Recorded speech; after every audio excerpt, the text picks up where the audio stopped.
We're going to walk down, anyone you want, but I think right here we're going to walk down to the Capitol, and we're going to cheer on. Maybe what they'll do this next time is to really disrupt the actual election. Shut down the servers that you send results to. Interfere with the operation of voting machines, because still too many of them are linked to the internet. We will stop the steal. The vice president has recalled the governor and retracted his concession. But this race is simply too close to call. And until the recount is concluded and the results in Florida become official, our campaign continues. This year, they rigged an election. They rigged it like they've never rigged an election before. And by the way, last night they didn't do a bad job either. All right, Donald Trump, as we know, he's facing a lot of charges. 44 federal charges and 47 state charges, all felonies. And so far in Georgia, we know one of his co-defendants allegedly became the first to plead guilty for his role in that Georgia election interference case. And I'm going to say this for the record, all these trials featuring Trump will be one of the greatest spectacles of our lifetime. And to me, these trials will be a complete waste of time, and I don't see either party benefiting from this. I mean, even if Trump gets convicted and thrown in jail, my assumption would be that the next president, especially a Republican, is going to pardon him anyway. Even if Biden gets reelected, he'll be, 82? He himself just might pardon Trump, and don't be surprised by that. Yet he's dead silent on all this, if you notice, only calling his one mugshot handsome. So far, that's his, only role in all this. But from my understanding, he can still run for president even after serving time. But having these trials is a dangerous move that, to me, can hurt the Democratic Party and possibly this whole country, depending on the outcome. Now, question. What if charging Trump was, in fact, a political move just to stop him from running for re-election?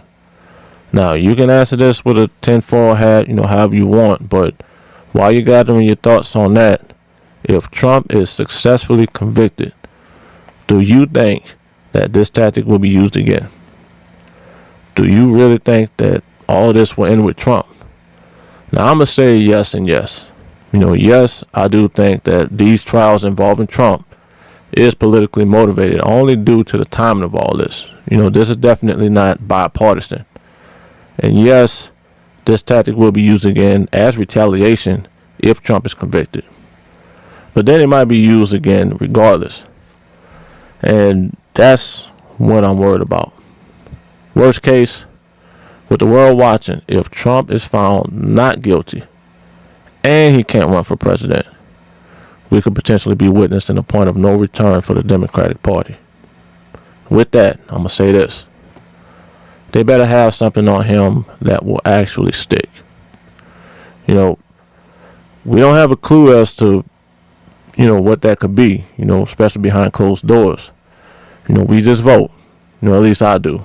And to move forward with all this drama, I'm assuming they have overwhelming evidence, all directly tied to Trump, finding him guilty beyond a reasonable doubt that will put him away for a long time. Now, if they don't have that smoking gun to put Trump away, best believe retaliation is coming. What's that saying? The pendulum always swing back.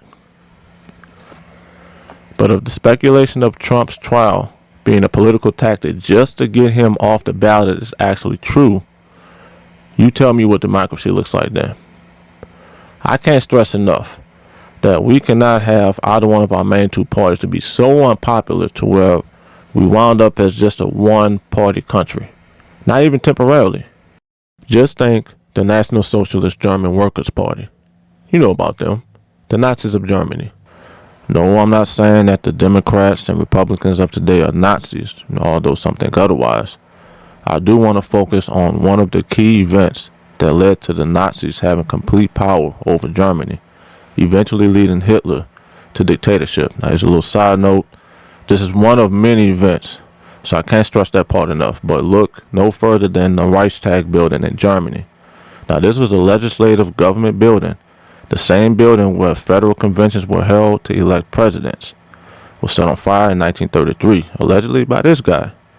Now, when this happened, the Nazis claimed that this was a plot for the communists in Germany to take over the German government, the propaganda machine that worked. Now, in response, this became a state of emergency, so President Hindenburg of Germany signed the Reichstag fire decree into law. Now, this suspended civil liberties for the people, such as freedom of speech, freedom of expression, freedom of the press, and even a right to assemble, and the list goes on and on. Very important right here. This decree also gave the Nazi Party a favorable position at the polls and gave them free rein to arrest and put away any opposing party leaders who stood between them and outright dictatorship. And this was all done legally. But it was too late at that point. Democracy was gone. Now look at what happened at the Capitol building here on that infamous day on January 6th. It was a spectacle at best, all of this is to me, but with Trump opening his mouth saying that the election was a fraud, we gotta fight like hell or we won't get our country back.